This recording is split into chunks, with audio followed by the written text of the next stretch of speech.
Hello, everyone. Thank you for coming to attend today's meeting. We are super excited. It looks like we're going to have some amazing attendance. We already have 131, 32 people in the room. I'm going to ask while you're waiting that you put your name and who you are here with in the chat box. And while we are doing that, I'm going to introduce myself. My name is Adina Thompson. I am our county's public information officer, and I run our Master Gardener and Food Safety program here in Washington State. I'm currently serving on the Extension Disaster Education Network, the Professional Development Committee, and that's who we're proud to bring you the speaker today. Our presentation will be Let's Talk Fairs and Potential Disaster Situations. And our speaker will be Marla Calico. So if you aren't here for the fair workshop, you clicked on the wrong webinar link. A little housekeeping before we get started. If you have any questions during the presentation, please type them into the chat box down below. I'll bring them up at the end of the presentation. I would also like to note that this webinar will be recorded.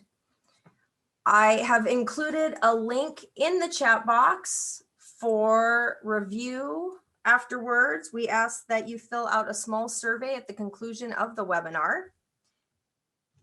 Without further ado, we're going to turn over time to our presenter. Our presenter today is Marla Calico. Marla is the president and CEO of the International Association of Fairs and Expositions, headquartered in Springfield, Missouri. The association represents and facilitates the evolving interest of its 1,100 members and over 700 associated businesses. A frequent speaker for fairs and industry gatherings and seminars important to fairs and expos, Marla also served on a USDA Veterinary Services National Training Program working group. Her role as the president and CEO came after 9.5 years on the staff of the association. When she joined the IAFE's professional staff in 2006, her primary projects included launching the IAFE's Institute of Fair Management and delivering the association's award-winning consumer protection program, Risk Management for E. coli. Marla has represented the fair industry in service to various committees organized by the USDA or the CDC and the National Association of Public Health Veterinarians in the development and review of documents such as the compendium of measures of prevent disease associated with animals in public settings, the measures to minimize influenza transmission at swine exhibits. In 2012, Marla was inducted to the IAFE's Hall of Fame, which is the highest honor awarded by the association. Marla, it is all yours. Thank you very much. I certainly appreciate the opportunity, and I'm sorry you had to struggle through that introduction. You could have just called me the E. coli queen, because that's how a lot of folks know me after all of my work these years on E. coli. I really appreciate the opportunity to be with you today, and I am going to run through a few slides. Basically, what we're going to do today is I want to first introduce you to the world of fairs. Now, everyone on this call, and thank you to my fair peeps that are out there on the call. I saw some of you popping in.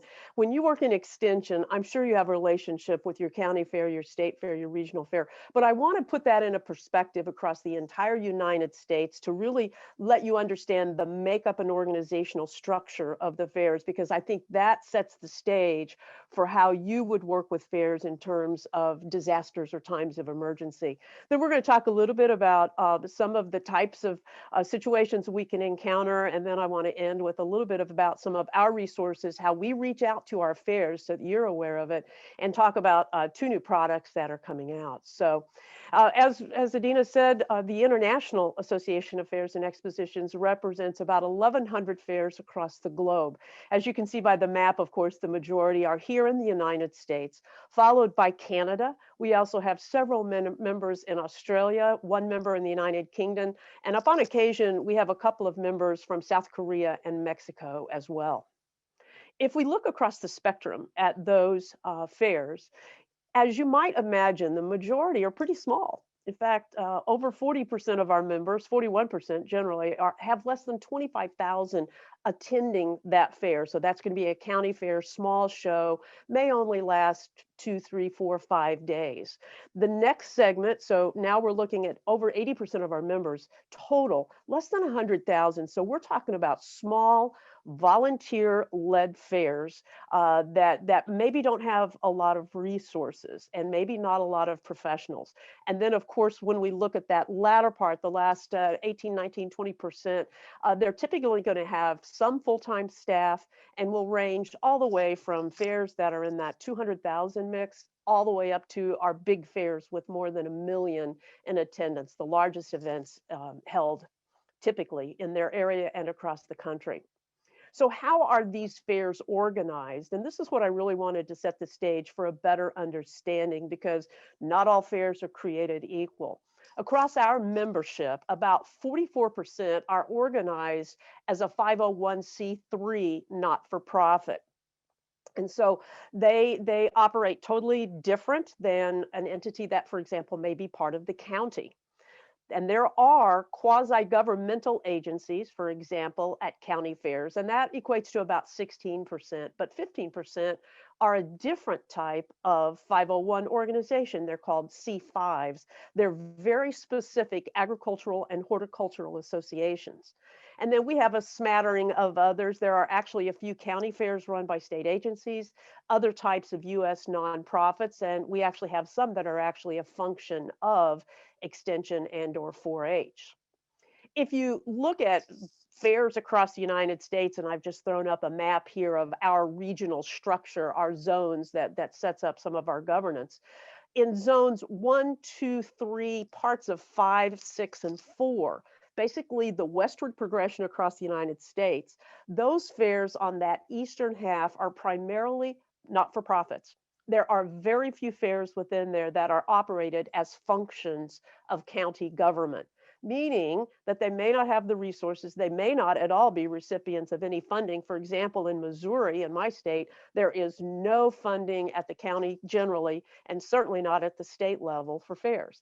But as the farther west you go, and again, following westward expansion across this country, the tighter the level with government is what we're going to see. So once you get into western Kansas, Nebraska, and then as you move into the mountain states, we will begin to see more county fairs that operates as functions of county government. The county owns the land, they fund the land, they have the employees in some instances, all the way till we get to California. And California has one of the most unique situations in the country, in that the majority of all of the fairs in California operate as state entities. They are considered district agricultural associations with the boards appointed by the state, by the governor, and they operate as state employees. So really just goes to show not all are created equal. And the same applies for our state fairs. There are 11 state fairs which act as standalone agencies in their state. They're called out. And then we have the Georgia National Fair, which happens to be a standalone agency, but it doesn't have state in its name. The state fair in Georgia, or the one that holds that name, is operated by a private for-profit entity. 8 state fairs operate under the Department of Agriculture. The employees are considered the employees of the Department of Agriculture. And then you have one, the Pennsylvania Farm Show. It would be the equivalent of the State Fair of Pennsylvania, but it does not have carnival or concerts. It's purely an agricultural event. 2 state fairs operate under their Department of Tourism, and one under the Department of Administration. But then we've got not-for-profit fairs. 3 state fairs are operated by nonprofit, but are still considered quasi-state agencies. 14 are pure nonprofits. They are 501c3s, 501c5s. They are not affiliated with the state government in any way. And then Nevada has a state fair that's run by a not-for-profit, but it's not a state fair as we would know it. It is an event that is more equivalent to a county fair, and it does not have any agricultural events. 6 states do not have an official state fair at all. In fact, at Idaho, we have multiple fairs that have state in their name. The State Fair of Virginia is actually owned and operated by the Farm Bureau. The Montana State Fair is operated by their county. Again, there are 3 state fairs, Alabama, Georgia, Hawaii, that are events operated by for-profit agencies and then or companies. And then the Minnesota State Fair is different from all of them. They are the only fair with this. By statute, they're considered a public corporation. So it's really different. And I think that is what sets the stage for our discussion today so that we understand how that you can work with your fair in times of disaster or emergencies. I want to set the stage though and say that fairs and fairgrounds facilities are there in times of need. Across this country, whether they are mandated by law to serve in that capacity or whether they do it because it's the right thing to do, fairs are always there in times of need. And sadly, we've had to see that happen, particularly in the last half dozen years or so. We will see fairs in all parts of the country where the fairgrounds may be operated as a temporary cooling or a temporary heating shelter. It's been both in California. Certainly in California and up and down the West Coast, parts of Colorado, we see that fairgrounds are called in use as fire camps, the base for fire operations. They're used as shelter during severe weather for both humans and animals. And I think that's the unique thing that fairgrounds can provide when you have a disaster that involves animals. Working with your local fairgrounds is the logical thing to do. The facilities are there. Certainly, across the Midwest, Southwest, fairgrounds are often used for utility response staging. So for example, if when we know a hurricane is impending in the South, we see utilities from all across many states, they go ahead and make their way there. And the fairgrounds provides a perfect location for utility staging. And now fairs more than ever are being called into service for COVID response. So I had just a collection of photos from Florida. All of these are in Florida, where not only are fairgrounds used for utility staging, but also as temporary shelter. One of the fairs in Florida, the South Florida Fairgrounds, West Palm Beach, it's designated as emergency shelter for people in need, those folks who have medical conditions. And then the bottom left photo is one of my favorites. That was a county fair that is a private, not-for-profit organization. And during one of the hurricanes that impacted their community, just out of the goodness of their heart, they served as the go-to place. They worked with local restaurants. They had hot food available. They made their showers available. People could come and charge their cell phones, take a respite. And then they, as a fair organization, they were very actively in collecting responses and donations of foods, bottled water, pet food, diapers, anything you can imagine. And that was because, as they said, Clay Fair cares, and they were there.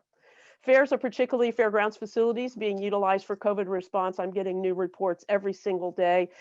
This just came out last weekend. This is the Maryland State Fairgrounds, which again, that is a private 501c5 organization. It's not even tied to the state government, but the management and the board at that fair said, we can help. We have this large building. It's fondly known as the Cow Palace, and they have set up a huge mass vac site there. And I thought it was an interesting, in an aside, the guy on the left, the one who's clearly being interviewed, he got his start at managing emergencies by being the tour manager for Twisted Sister. And he said that everything he learned touring with Twisted Sister globally helped him prepare for this type of a mass event. And so he's utilizing those skills, which I think is important. And actually, as an association, we have reached out to Department of Homeland Security and made connections with FEMA to let us know if there is a fairgrounds or a region of the country where they want to set up a mass vac site. We are here, we'll help connect them, because at that fairgrounds, not only do you have the equipment, do you have the space, but in all likelihood, there are people who know how to manage mass events. So call on us, we're ready to help. So when we think about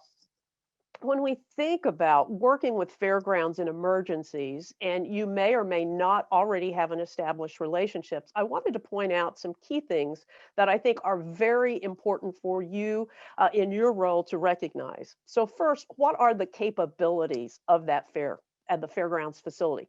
For example, if you are in the upper Midwest right now, probably your county fair, the buildings are filled with boats or RVs. They're used for storage. So they may or may not have any facilities available if there were to be some sort of emergency right now. They may not regularly clear the snow and ice, for example, from the fairgrounds. So what are the capabilities? And it becomes, I think, important in our own communities to assess what is there. And then the next key thing is who makes the decisions for the use of those facilities. If there was an emergency in your area where the fairgrounds needed to be called into use, who will make that decision? Will it be a county judge, county commissioner? Do they have the control over that?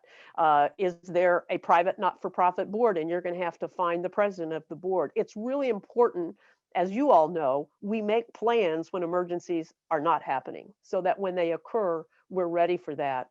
And I would recommend that particularly in an entity, in a situation where the fair is a private not-for-profit, that you go to the extent of making a memorandum of understanding or a formal agreement about use of that fairgrounds should it be needed in your community.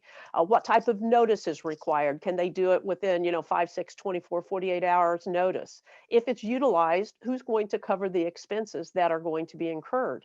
What expenses are going to be covered? And then what equipment and materials might be needed from that fair. Typically, a lot of fairs have tables and chairs already. They may have traffic cones, they may have barricades, they may have temporary fencing. If the facility is called into use as an emergency setting, what are they prepared to offer, and who's going to cover all of this? And then certainly, if you, in your role as someone who works with community disaster planners, if you think you're going to use the fairgrounds, then I would definitely suggest getting the fairgrounds officials involved in tabletop exercises whenever possible. Certainly, everyone needs to keep their contact list updated, and plans need to be reviewed regularly, just like we learn in all planning for emergencies. So I wanted to take some time to talk about some of the emergency situations that may occur or have occurred in the context of the annual fair, whether that be your county fair, regional fair, or state fair. And I'm sure if you have been in your role in any period of time, you can probably add to this list. But I wanted to talk about some of the biggies that we should all be concerned about in this industry. So the opportunities for a zoonotic disease are certainly there. The most likely being E. coli, Salmonella, and potentially Campylobacter. We have had outbreaks at fairgrounds of E. coli, 0157H7. They have been associated with fairgrounds settings. However, I will tell you, with the exception of one of the most recent ones, it is very rare that the news of that ever comes out or the findings of an outbreak occurs while the fair is happening. And the reason is because of the disease itself. It takes many days to manifest. So if you have a 5-day fair, even if someone comes in contact as an infected on the first day, they may not manifest symptoms for a number of days. And when you go through testing, the fair is completed. The exception to that was the San Diego County Fair in 2019, which is an event that runs over 4.5 weeks. And toward the end of the run, right before the last week of the fair, unfortunately, a young boy died from contact with E. coli 0157H7, presumably at the fair. And so that brought an entire different awareness of the disease, certainly from the fair's perspective, how they handled that. The emergency that resulted for them was extraordinarily different. And I will tell you this, I'll talk about it a little bit later, but again, our association has, as part of the introduction, told you an award-winning program that we have delivered to thousands of people around the world on the steps that fairs can take to mitigate the risks of disease transmission from E. coli 0157H7. And I'm happy to provide that information about that training offline to anyone who might be interested. I think always though, and this was on the back of my mind when I was a fair manager way back. I've been gone from active fair management for 16 years. I was at the Ozark Empire Fair in Southwest Missouri, but even then, I had a presentation one time from someone associated with the USDA talking about foreign animal disease, specifically FMD, foot and mouth disease, and talking about the possibilities of what would happen to US agriculture if there were an outbreak. And I tell you what, as a fair manager, it terrified me.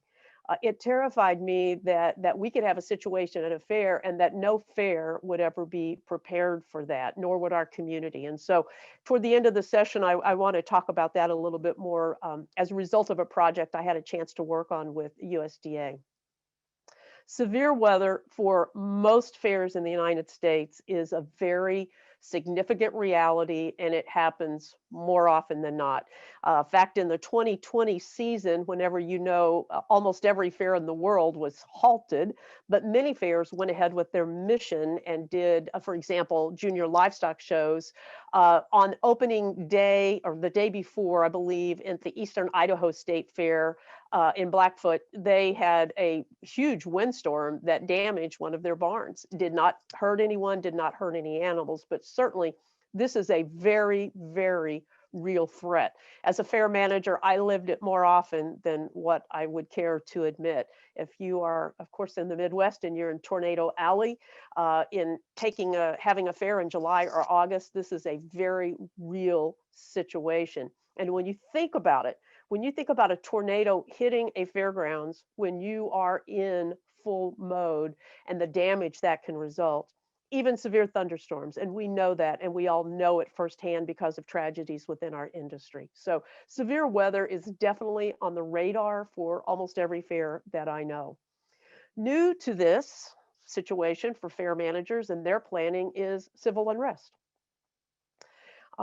Certainly, even before events of 2020 happened across our country, the Minnesota State Fair almost every year had some manner of civil unrest, controlled, I will say, to a large extent, but the main street in front of the fairgrounds totally shut down and blocked, and traffic blocked with access to the fair by protesters, not protesting anything at the fair, but knowing that the fair is in the spotlight with the media and it's a chance for voices to be heard. And I think today, sadly, with the situation across our United States, we all have to be more and more cognizant of the potential that our events could be used as the backdrop for someone to get their message heard. Terrorism, domestic and international, has been on our radar as an association ever since 9/11. Our association, for many years after that, certainly worked with officials of DHS, and we continue to do so to make sure that our members are prepared.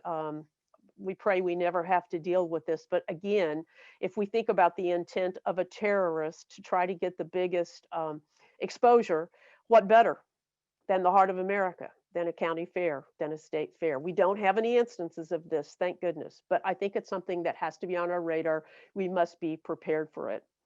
Utility outages may not always be considered an emergency situation, but if you're on the fairground side of things, it definitely is. And let me just say, as a fair manager, I've had all of my transformers blow on opening day. And I've also had a main water line break on the second day of the fair. And when those utility outages happen, think about the context of a fair.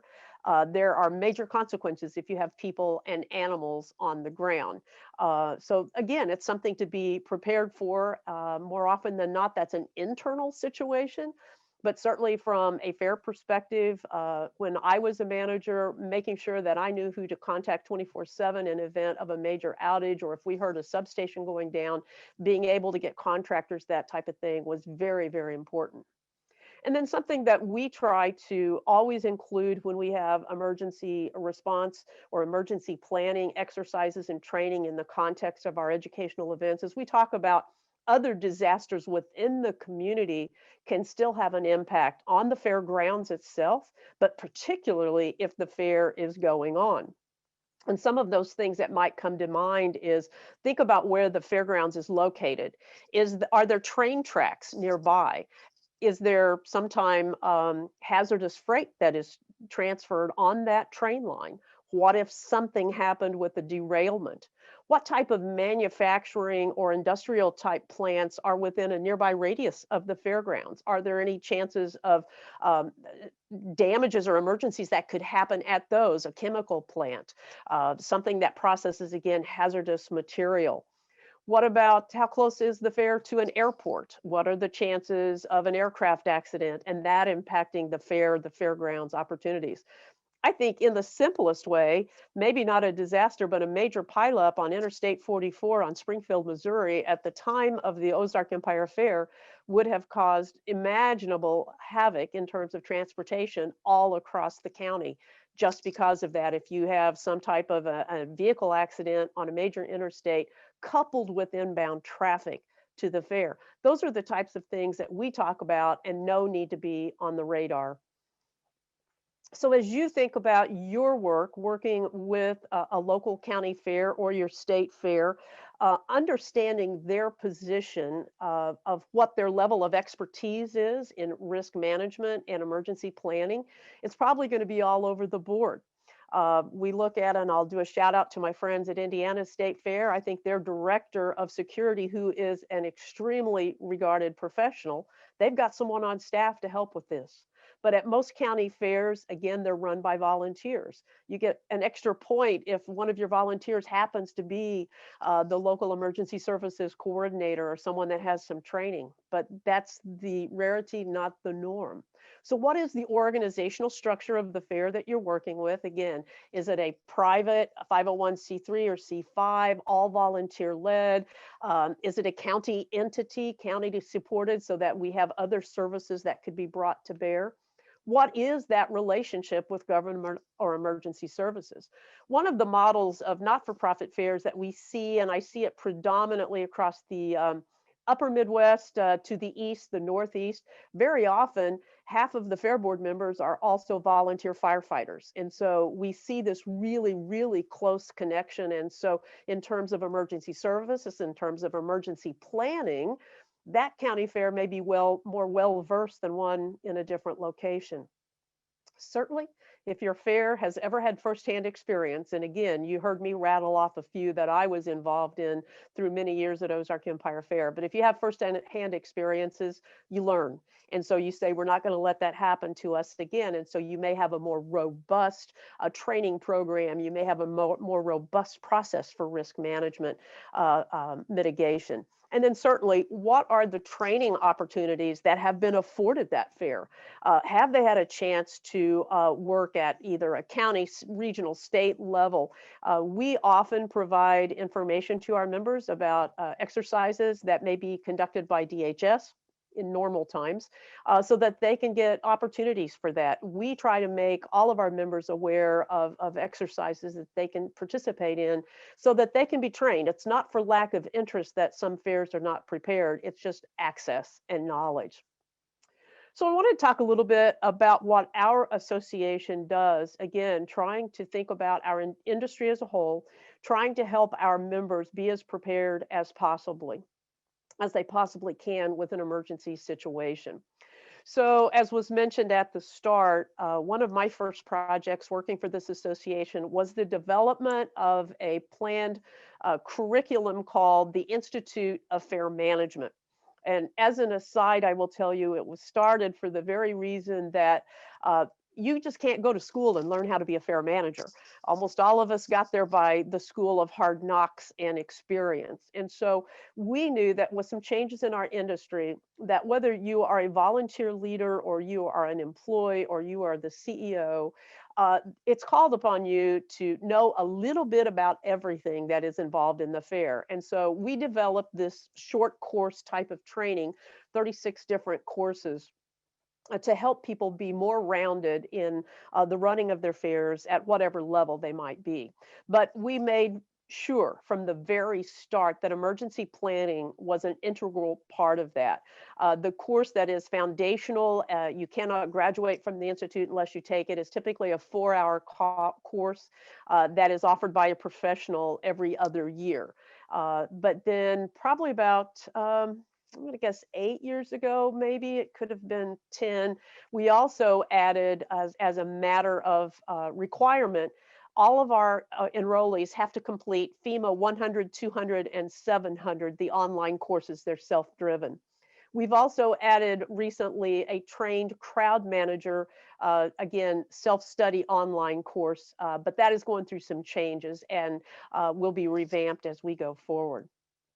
The Consumer Protection Program workshop, CPP, as we talk about, again, were developed and came out of a series of E. coli outbreaks associated with fairs that occurred in 2004 and 2005. We work with Dr. Stephen Neal, trained meat scientist, but he operates primarily a risk mitigation, risk management company, has worked in a number of capacities. He's based out of Eugene, Oregon. He worked to develop the curriculum of this workshop in conjunction with us, trained me how to do it, and I use my background as a fair manager to be a co-presenter. Since I've moved into the CEO position, I really don't get that much of an opportunity to do on-the-ground training anymore, but I love it when I have that.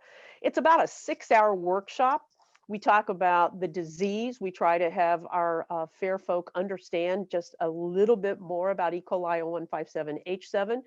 We talk about likely vectors for transmission, but we concentrate on risk mitigation strategies, how a fair can help minimize the risk of any of the guests coming in contact with the pathogen. And then recently, and I see Nick Babcock was on here. Nick knows that a couple of years ago, we added swine influenza. Michigan State University, Michigan Health, they had some additional funding that was dedicated for swine influenza. So we added a component at that time. It's the smallest piece of this workshop, but some of the tactics and risk mitigation strategies are the same. So that's what we cover.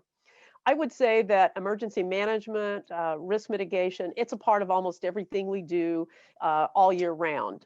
As a business, as an association, in normal times, we are in the business of convening people in live meetings. That ranges from probably a half a dozen regional conferences to a C-suite type management conference.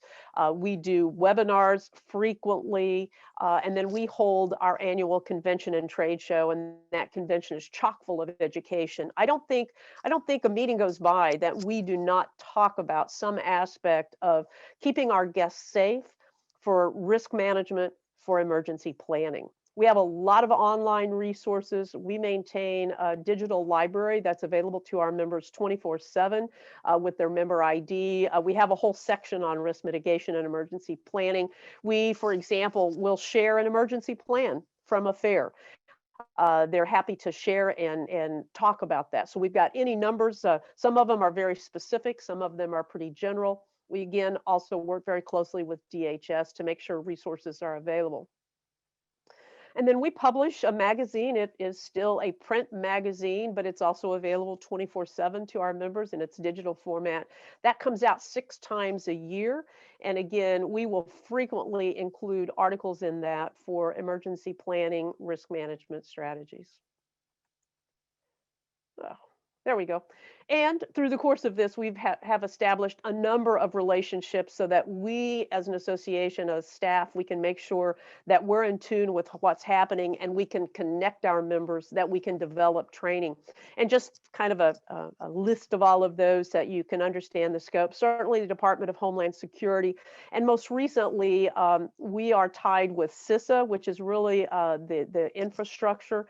It's talks a lot about cyber, but it's also infrastructure. And so we get a lot of alerts. I have a guy that I call him my handler. I think he never sleeps. He will send emails in the middle of the night and on the weekends if he sees something that is of interest to our fair industry that we should get out. As mentioned, I've had the great personal honor of working with the National Association of Public Health Veterinarians on a number of projects, including development of the compendium and the continued updates to the compendium for disease and associated with animals in public settings. And through that relationship, actually have an opportunity this coming summer to be part of a panel presentation for the AVMA's annual conference in Minneapolis in August. And so really just fantastic to have developed some relations through that. And because of that, actually, that's led to one of the things I'm going to share with you, a new project I'm very excited about here in a minute. We also work very closely with CDC for probably a number of years. When we were working on the compendium, we actually went to CDC headquarters and worked as a group every other October. And so still have managed and maintained some relationships with the CDC. Certainly, we are part of an organization called the State Agriculture and Rural Leaders, also known as SARL, which allows us access to the top agricultural officials, elected officials at the most states and Canadian provinces. I actually serve on the board of directors for SARL. And so once again, it allows us to keep an eye on legislation, to establish contacts that will be beneficial to our member fairs. Same thing goes for the National Association of Departments of Agriculture, State Departments of Agriculture, excuse me, NASDA, have a relationship with them, and then the Council of State Governments through Midwest, just so that we keep our eyes on the ground. So I want to talk about two particular products or training opportunities, things that can benefit us all, and then hopefully leave time for some questions. The first is the Foreign Animal Disease Diagnostician Drill. And through the Veterinary Services National Training and Exercise Program, a year ago, October, this would have been October 2019, we were approached and asked if we could convene some of our folks, the people associated with our fairs, to advise on development of a drill for these diagnosticians. So if you know anything about a FAD diagnostician, they have to regularly undergo drills. And up until that time, drills were specific to the species. For example, it was with the bovines, it was with goats, it was with sheep. But this group had recently created one specifically for livestock markets. And in the process of that, they thought, oh, what about fairgrounds? And so we had a group of, at one point in time, 12, and then sometimes as many as 20 of our members that were represented on the call. And we met monthly to think about what would happen in the event of a foreign animal disease at a fairgrounds. And the result was a drill, which is in effect a tabletop exercise that benefits not only the fair, but also the FAD, the Foreign Animal Disease Diagnostician. And it takes about a half a day. We piloted that program just this last year in 2020. In August, early August, we went to the Nebraska State Fairgrounds and worked as if it were the Exarban, not the Nebraska State Fair, with paid professionals there, the paid professional staff, as well as representatives from the vet services, the vet for Nebraska State Fair and Exarban, and FADs. And we ran the drill on a large format. Immediately, we saw that it would be different for a smaller fair. And so in late August, early September, we did that with the Wright County Fair in Minnesota, about an hour outside of the Twin Cities. And we really, it worked very, very well. We came away from that saying, this is something that will benefit the fair as well as the FAD, because the fairgrounds of foreign animal disease outbreak is very, very different. So our plan was to resume once we got to normal. When state associations convene their meetings, state associations affairs, we want to make available to them the knowledge that this drill is out there, even to the extent of trying to either do an observed drill during the course of a meeting, or at least having someone introduce the concept of what this drill is. Quite honestly, I think it benefits the fair more than it benefits the actual disease diagnostician. So if a state wants to do this, I would suggest working with your state veterinarian to request this and find out about it. There's a best practices document that is available for that. And then the last thing, I'm very excited about this, and again, it was through the relationship with the NASPHV that I was invited to represent our fairs in development of a program called Prepare to Respond, and that is to be ready for animal disease outbreaks at livestock events. It is an online learning platform, self-paced. It will have nationwide reach. The target audience will be not only livestock event personnel, exhibitors, superintendents, staff, volunteers, but also first responders. It will be available free, and it is targeted to be released in June 2022. Collaborators from Washington State University, South Dakota State University, University of Wisconsin at Madison, University of Nevada, Reno, Michigan State, and other content experts have been involved in this process. Very much a collaborative effort.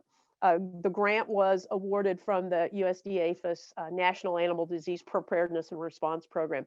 It's been really interesting to be a part of it. We've had several working groups. It's being storyboarded. And again, we've got yet sessions coming up in May to finalize on all of this. So we started in 2020, and it's all designed for better understanding of the lay professionals, really, in how to mitigate risk before and after an outbreak that would be associated with livestock and animal disease. It helps first responders prepare an emergency response plan, and then to expedite that emergency response with confidence. All I have to do in my own life is think back to an event. It was not the fair, thank goodness, but it was at an agricultural event, and we had a mama cow break loose from her handlers, and nobody knew how to respond to it, except the farmers, of course. And the last thing we needed was the local policeman or fireman trying to respond in that situation. We were lucky only one person got hurt, but in my mind, it really told me that we all need to be prepared, and particularly at that emergency response level. So the courses as they are planned will be again available on demand, about 20 minutes each. There's an introductory module which will set the context for the disease, outbreak, and response. And then there's one specifically geared for livestock event personnel and another for first responders. And again, that's coming in 2022. There is structured peer review of the content. It's being storyboarded. Again, it's an online platform. And if you are interested in participating in a pilot test, you can contact Heidi Carroll at South Dakota State University. And a shout out to Heidi if you're on the line. Thank you for allowing me to be a part of it. I've enjoyed it immensely. So I've covered quite a bit of territory, and I hope that is where you wanted to go. So I'm going to stop sharing my screen, but I'm ready to start taking any questions if you might have them.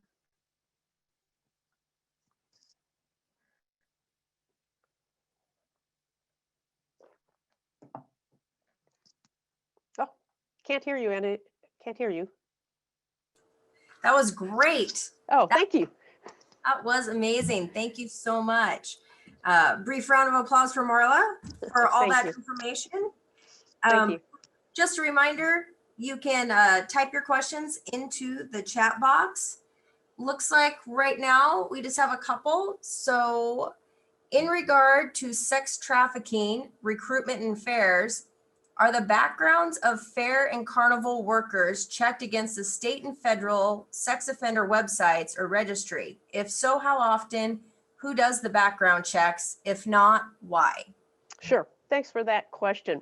So I will tell you that it varies all across the country. In some states, there is mandated background requirements for mobile amusement operators and their employees. In some, it is the will of the fair if they believe it is important for their employees to go through background and their volunteers through background checks. The whole issue as part of our society today, we realize more and more it is so important. But it really, at this point in time, unless it is mandated by law, and I'm almost positive that Illinois has a law requiring that the operators of mobile amusements have background checks on their employees. When it comes to a fair itself, many are going through background checks, and some are putting it on their radar. We partner with a national entity called Sterling Volunteers, which has a streamlined process. In that instance, the fair pays Sterling Volunteers, and an individual at that point in time going through the background checks, there's different levels. It's portable so that if they also are a volunteer for 4-H or Girl Scouts or a church camp, they can carry that background check with them. But it does vary across the country. And a lot of it comes down to, if you say, why not? It may be resources. A lot of times it's what's available to you at no charge. It is what available to you at what cost, and can your fair actually afford that cost? I will say that mobile amusement operators, that would be the carnival companies that travel from place to place. They have business models that I think sometimes are not fully understood by the communities in which they play. And it's those perceptions from a long time ago. But the majority of carnival operators are family-owned, multi-generational businesses who believe that the safety and reputation of their business is of utmost importance.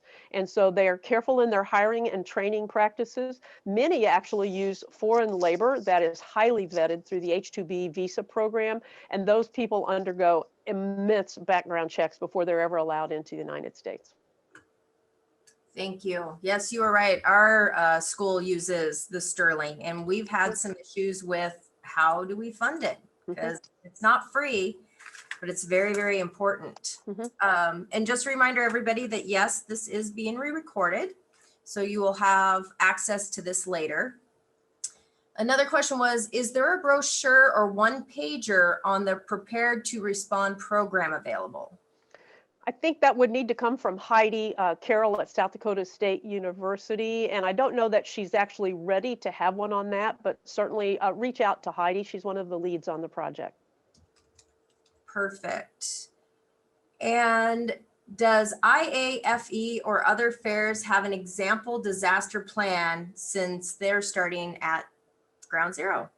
Certainly. So any member fair of the IFE has access again to our online library 24/7. I don't know exactly how many templates are out there right now, but we do have different levels of emergency response or emergency plans, some from county fairs, some from state fairs. If the individual asking that, if they don't know whether or not their fair that they're referring to is associated with or a member of IFE, you could reach out to me and we could try to find some way to assist on that. But certainly if a fair is one of our members, they have ready access to that. Perfect. Well, any more questions? Let's see, one more. What about risk management and response plans directly related to COVID or communicable diseases? Have plans been developed or put in place and utilized, and can they be shared? Certainly, that's a great question and timely for right now. So let me just set the stage. And I think everyone on this call, without even knowing where you're at, you already know this. The response to COVID at a county level is about as varied as there are county health authorities. There are over 2,800 in the United States. I don't think any two have responded alike. And so from an industry perspective, we have to rely upon presenting from the very general sense tactics, ideas, maybe some templates from some fairs that can be modified, but it is so highly individualized that we don't have per se one that is an industry standard. What we do have, for example, though, the Delaware State Fair was the first fair that went forward, as we say, full. They had carnival operations. They did not have grandstand concerts, but they went ahead like a normal fair. And the plan that they developed, they widely shared with all of our members. So any of our members have access online to the Delaware State Fair plan, and we begin to gather some others. Additionally, our association undertook a case study of the 24 fairs that went forward in some semblance of normal from the Delaware State Fair at the end of July through the Greater Gulf State Fair in Mobile, Alabama. 24 fairs that we know of went ahead with a normal fair. And of those fairs, we were able to get 16 of them. We have their plans that either were presented to their health authority or state and were either approved or, as is the case, tacitly reviewed, meaning we had health authorities that would not put their name or stamp. They said, you can tell us about it, but we don't want to see it. So that just shares a little bit. So we've got, again, including Delaware State Fair, 16 of those plans from 24. We also have a document in our library for our members about some considerations that a fair should analyze as they prepare to go forward. It's questions to ask with regard to their capabilities. And again, the tactics are all over the board, but the ones that we know that a fair must rely upon are the pillars of prevention that we all know. It's about hand washing. So from a fair's perspective, what can you do to make hand washing, hand sanitizing more readily available? It's about masking. Are you going to require it for entry? Are you going to provide? Is it only in buildings? And a lot of this, again, will come back down to the community. And it's about social distancing. And so we advise fairs to work with their carnivals. For example, one of the tactics that we saw deployed was if the carnival, let's say, normally brought 30 rides, they decreased that by a third or by 50% so they could spread the rides out and thus allow for more distance. Working with carnival operators for controlling the number of people on the grounds. Some of our fairs, Utah State Fair as an example, they went to a maximum capacity so that there was a barcode when you went in. They knew exactly how many people were on the grounds at any given time. So what it really boils down to is that individual fair having a relationship with their governing health authority, having communication, and understanding this. And I hope we all get to this understanding in this coming year. For the most part, people involved in fairs are not epidemiologists. Sometimes you may have someone in the medical profession, but we are not epidemiologists. But by the same token, I'm not sure I know of too many health authorities, health people working in county health that are event managers. We know what our events are. And one of the things that we encourage is that level of communication. Now, you can say, oh, XYZ they have 10,000 people a day. Well, 10,000 people are not there all at one time. The fair manager knows, or the fair board, they know the cycle, they know the flow of people, they know where they're going to congregate. They can help identify those risk points and figure out ways to mitigate this. I think for all of us to survive, we have to work with each other, we have to communicate and understand each other's point of view. So we have lots of resources. We're going to continue to make those available to all of our members. Thank you. And just for everyone's information, Heidi did put in the chat box that they're working on promotional items in the coming year after the modules are finalized. So if you provide your contact information, she can stay in touch once the prepared to respond resources are available for distribution. Your next question was, what was the attendance level at the Delaware Fair and did they track attendees? No, they did not. As far as contact tracing, no.